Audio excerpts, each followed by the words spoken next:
Hey y'all, it's Heel Heat time. Hi everybody and welcome to Heel Heat. My name is George Coles and this is our WWE show for the week. Let's start off with the so-so segments. Basically the stuff that wasn't bad, wasn't good, it was just there. Now the one and only segment that fits in this category was The Miz and Ryback and Curtis Axel versus the Uso brothers and Dolph Ziggler. Usos and Ziggler pick up the win. We have Xavier Woods, Kofi Kingston, and Big E looking on during the match, but never attacking or explaining as to why. To me, this just felt like a filler match. Like, we have 9 guys we want to get on TV. Let's put them out there. Didn't really get any time to it. Didn't get a real flow to it. Just fell flat, in my opinion. Now, coming off of that, we're going to go into the bad segments. First off, R-Truth versus Bo Dallas. I know Bo Dallas can't keep going undefeated forever. However,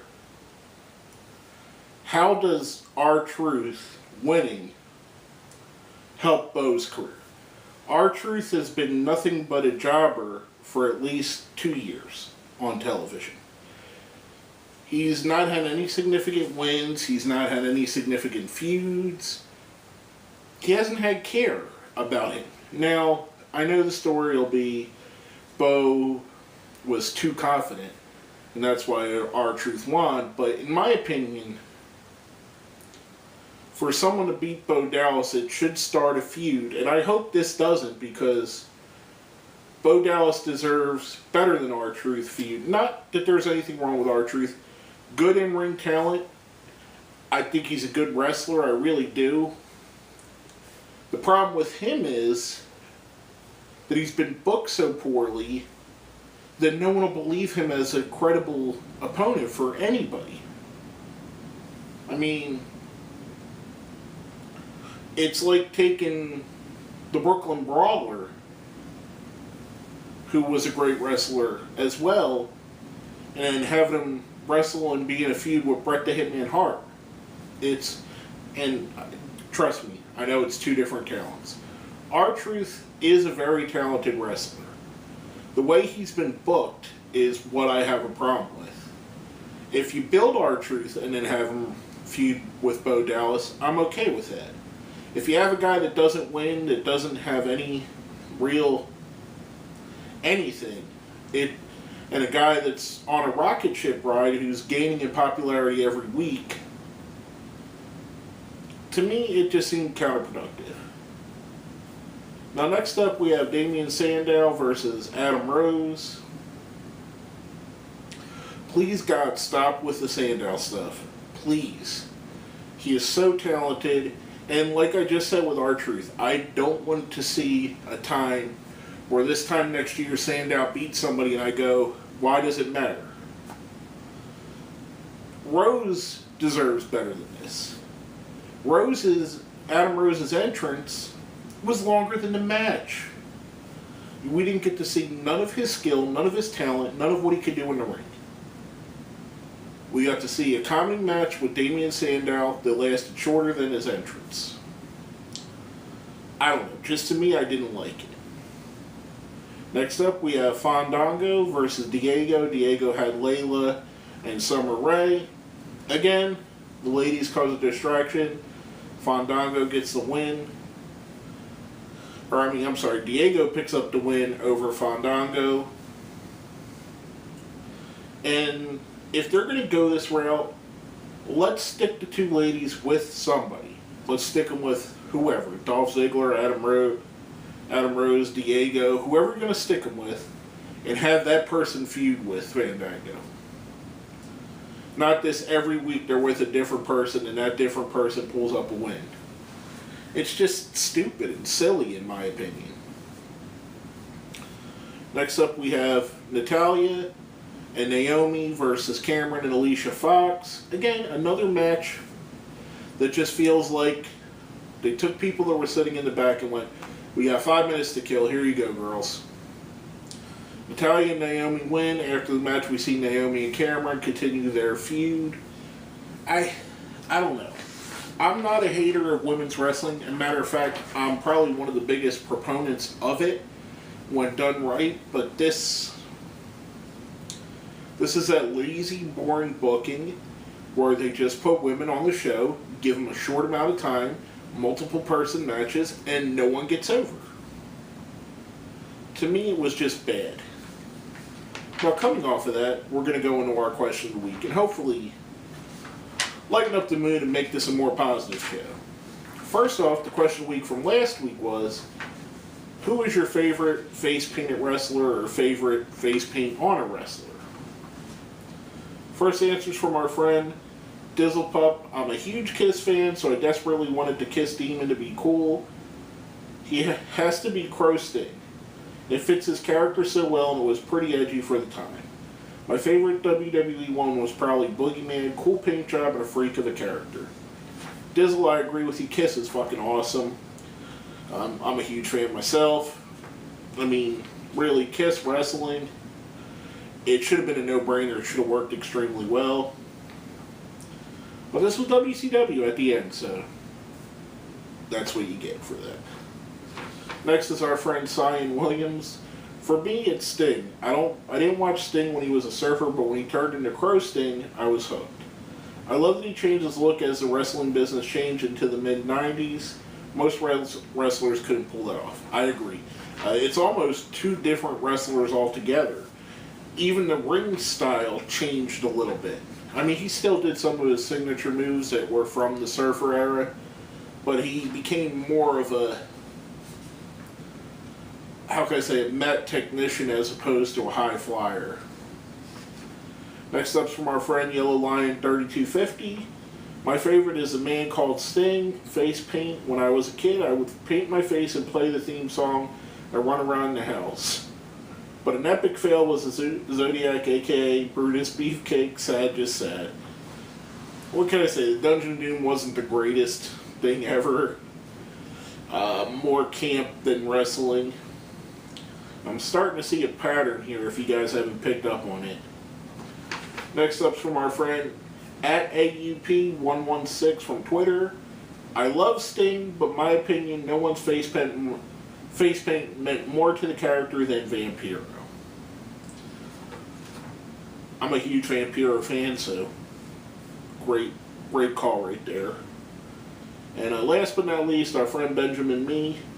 Hey, Heel Heat, for this week's question of the week, Umaga is my favorite face-painted wrestler. I think he was a great big man wrestler who was intimidating, powerful, but agile for a guy his size. His face paint seemed like an extension of his tribal tattoos and a great addition to the character. I loved Umaga. I like the whole style. I like the heritage. As you said, it did seem like it was just an extension of his tribal tattoos. I thought it was cool. I thought it was new. I thought it was fresh. I thought it was a new take on the Samoan wrestler.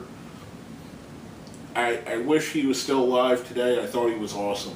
We've seen a lot of love for our friend Sting there, and some for some other guys. We're going to go into the guys that I thought did it the best. The Legion of Doom, the Road Warriors. In my opinion, one of the short list, one of the two greatest tag teams of all time, them and the Dudley Boys being the other. Legion of Doom, they were just cool, they were intimidating, they were scary, the whole thing, the spikes, the face paint, the maneuvers, the wrestling style, everything about them just was cool and different. I totally enjoyed that. I mean, they were so innovative, and so many people copied them, and so many people spawned off from them, that it's just amazing how much of an influence they had. I mean, you can even say Sting and the Ultimate Warrior wouldn't have had the face painted look if not for the Road Warriors. Now, a very close second to the Road Warriors, the Legion of Doom, in my opinion, is Kamala. I just loved Kamala. Who didn't like Kamala? Big guy, supposedly from Africa, agile in the ring. He was just, I don't know. For me, watching it growing up in the rock and wrestling era, he was just cool. Now, coming off of that, our question of the week for this week. We're in the build-up for SummerSlam, so it's going to be a simple one. What is your favorite all-time SummerSlam match? Let us know what you think. Hit us up on Facebook, hit us up on Twitter, put it down where? Down there in the comments. Now, coming off of that, we're going to go into the good segments of the night. Starting off with John Cena cutting a promo. I thought he did an awesome job. I thought this was one of the better John Cena promos in a long time. He's cut off by Paul Heyman, who also cuts a great promo, as per Car. It's Paul Heyman, that's what he does. Which brings out Cesaro, who says although he's no longer a Heyman guy, they're still friends, and Cena shouldn't be disrespecting him. Very, very cool dichotomy there. He challenges Cena, and I think he said the line of the night, Cesaro did, when he said, "How can you wrestle in a pair of sneakers? Oh wait, you can't wrestle." I thought it was kind of cool, and it kind of played right into the whole internet fan thing that John Cena can't wrestle. However, it led us right into a match with Cesaro versus John Cena, and John Cena proved that he was more than a capable wrestler. Him and Cesaro put on by far the match in the moments of the night. They opened the show as hot as any other Monday Night Raw's ever been opened. They gave away a pay-per-view quality match in the second segment of Monday Night Raw. It was just amazing. In my opinion, one of the great matches in John Cena's career, in Cesaro's WWE run. One of the great opening matches in Raw history. I can't say much more about it. I thought it was a pay-per-view quality match. Pay-per-view main event quality match on free television. Next up, we have Paige cutting a promo, saying how she still wants to be friends with AJ and hopes AJ accepts her apology for attacking her, which brings out AJ. AJ attacks. We see them go back and forth. I like where the feud's going.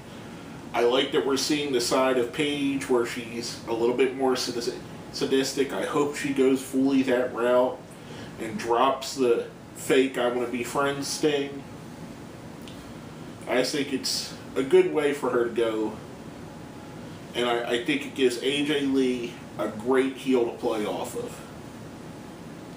Speaking of great heels, we have Stephanie McMahon, one of the best in the business, with her husband Triple H, one of the best that's ever done it, come out cutting a promo talking about Brie Bella, which for some reason brings out Chris Jericho. He goes to cut a classic Stephanie McMahon promo, but the Authority had a trick up their sleeve.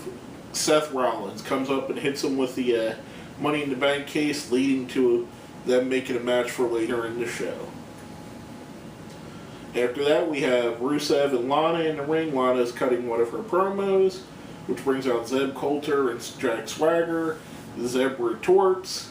Then he allows Jack Swagger to go down and have a brawl with Rusev. This is, in my opinion, up to this date, I know if you go back, you look at them, I haven't been that high on what Rusev's doing. Lana, to me, is the one carrying the feud for them.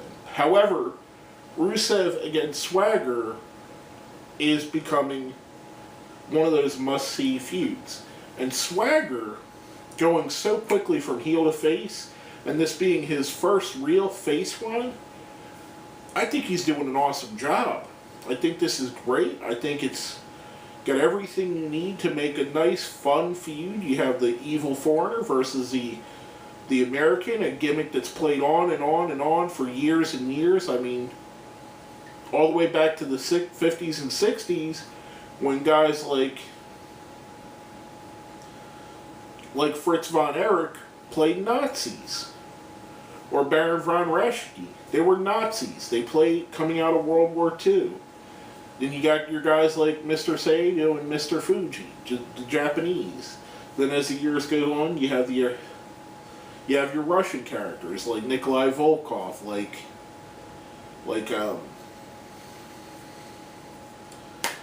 like Ivan Koloff, Nikita Koloff. I mean, and just hundreds of others, guys like the Iron Sheik. This is a story that will go on forever. As long as Monday Night Raw is mostly produced in the United States, they will always go back to the United States wrestler representing the United States versus whoever the United States perceived enemy is at that time.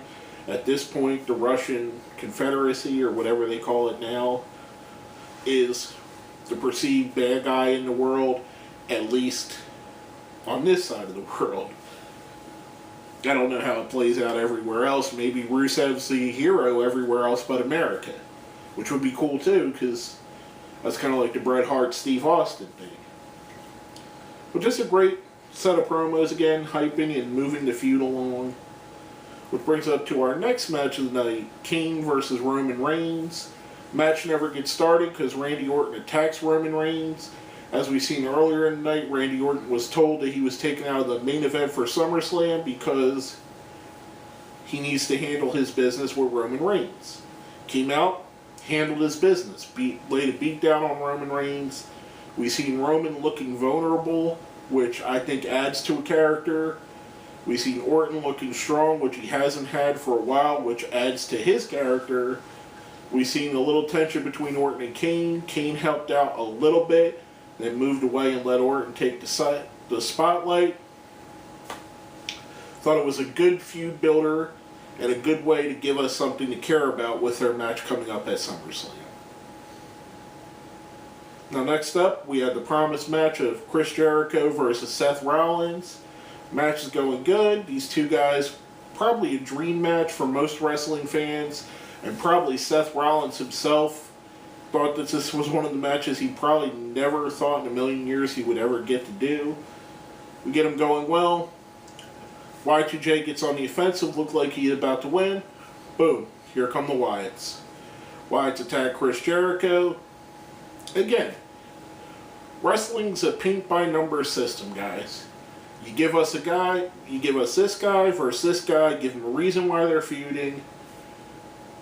Stack the odds in the deck of the bad guy, have the face or the good guy chasing after the bad guy, trying to beat the odds that keep getting stacked against him. That way when he finally does, the win is that much more special. Speaking of that, one of the best builds that they've had on Monday Night Raw, Stephanie McMahon closing out the show, addressing Brie Bella. Brie Bella makes her demands, which are she wants to be reinstated, she'll drop the charges, and she wants a match at SummerSlam versus Stephanie. Stephanie does her best, sells that she's not really wanting it, even fakes crying, then agrees, and slaps Brie Bella in the face. We see a little bit of a cat fight before the I guess you could call them the New Stooges come out and split the two up. We see Stephanie being dragged to the back by Hunter, and we see Brie being held back in the ring. You know, if you would have told me 3 months ago, before the whole Stephanie Brie thing started, that I'd be excited for a Stephanie McMahon versus Brie Bella match at SummerSlam, I would have called you insane. I would have called you crazy. I would have said you're stupid. Probably called you a bunch of other names that are probably not safe for work or young ears. However, the build and the heel work that Stephanie's doing and the face work that Brie Bella, which to this point, I never thought her to be a good promo person or a good person that can carry by talking. I've always thought she was the better wrestler of the two Bellas. Even Nikki and her interaction has got this going to a point where this is one of the matches I'm really looking forward to in SummerSlam. I think this is going to be a good match. It might not be a 5-star classic. It might not be Malenko versus Guerrero. But it'll be a good accumulation of a feud, and I think it'll be fun and interesting on a show that's supposed to be fun and interesting. Now, coming off of that, we're going to go right into our ratings for the week. Now, if you've seen the show before, you know we have a 1 to 5 scale. Even if you don't, I'm explaining it to you now. 1 being the worst, 5 being the best. 1's a Great Khali, 2's a Heath Slater, 3's a Stardust, 4 is a Cesaro, 5 is a Daniel Bryan. Gonna give this show a 4, a Cesaro. There was a lot of bad stuff that happened on the show, all in small segments, and way outweighed by the good, in my opinion. The Cena versus Cesaro match was amazing. The evolution of the feuds between AJ and Paige, Stephanie and Brie Bella, Chris Jericho and the Wyatt family, Orton and Roman Reigns, Zeb Coulter and Jack Swagger versus Lana and Rusev. All of that was really exciting. It really got the ball rolling. It gets us heading into SummerSlam with some real excitement for the show. But basically, that's all I have to say about that. My name is George Coles, and this has been another episode of Heel Heat.